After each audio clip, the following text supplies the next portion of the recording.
If you want to stop the auto-renewal of your Lyft subscription, follow these straightforward steps to ensure it is cancelled before the next billing cycle.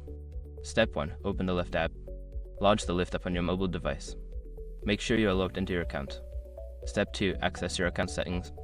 Tap on your profile picture or the menu icon in the top left corner of the app. From the menu, select Settings to access your account preferences. Step 3. Navigate to Subscription Settings.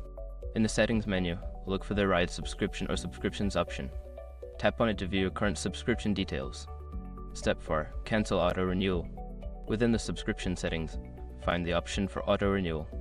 There should be a toggle or button to turn off auto-renewal. Select this option to disable it. Step 5. Confirm your changes. After turning off the auto-renewal, you may be prompted to confirm your decision.